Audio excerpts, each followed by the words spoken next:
Hello and welcome दोस्तों। Festivals खत्म हो गए हैं, यानी कि दिवाली खत्म हो चुकी है। ऐसे में सांस के मरीज और अस्थमा के मरीजों की दिक्कतें बढ़ती हुई दिखाई दे रही हैं। जी हाँ, ये दिक्कतें जो हैं वो सडनली बढ़ जाती हैं। तो आपको बताएंगे कुछ ऐसे टिप्स जिससे आप आसानी से इन प्रॉब्लम्स को डील कर सकते हैं। तो वीडियो को एंड तक जरूर देखिएगा, स्किप मत कीजिएगा। आप देख रहे हैं एनबीटी लाइफ और मैं हूं आपकी दोस्त सोनम।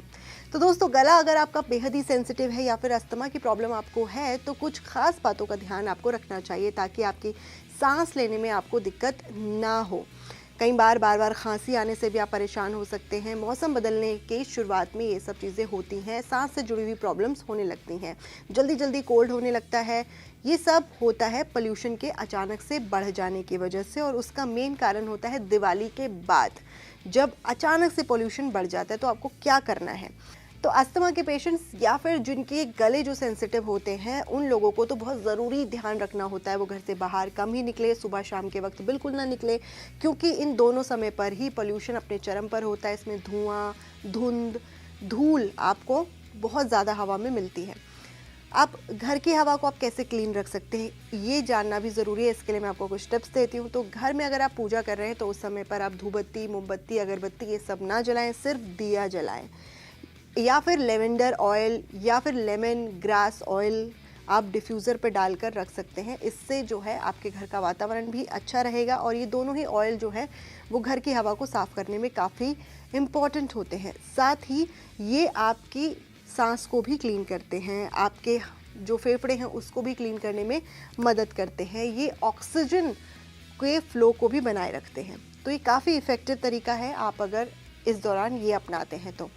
घर के अंदर आप इंडोर प्लांट्स लगा सकते हैं, इसमें मनी प्लांट भी शामिल है। इसमें आप तुलसी लगाएंगे तो और भी बेहतर है। बाकी और भी कई सारे पौधे होते हैं जो आप लगा सकते हैं। खिड़की के आसपास इन्हें रखें, और हर प्लांट को आप 2-2 गमलों में लगा लीजिए। इसके बाद आप इसे घर के अंदर भी आसानी से रख सकते हैं। इससे आपके घर का वातावरण जो है वो काफ़ी शुद्ध रहेगा और आपकी सांस भी शुद्ध रहेंगी। वहीं अस्थमा और सेंसिटिव जिनका थ्रोट होता है उन लोगों को क्या खाना चाहिए, इस बात का ध्यान आपको ज़रूरत से ज़्यादा रखना होता है, क्योंकि कई बार हम ऐसी चीज़ें खा लेते हैं जिससे हमारा गला पकड़ जाता है। खांसी, ज़ुकाम, जकड़न, बलगम ये सब चीज़ें हमारे गले में आ जाती है और इससे हमें सांस लेने में दिक्कत हो सकती है।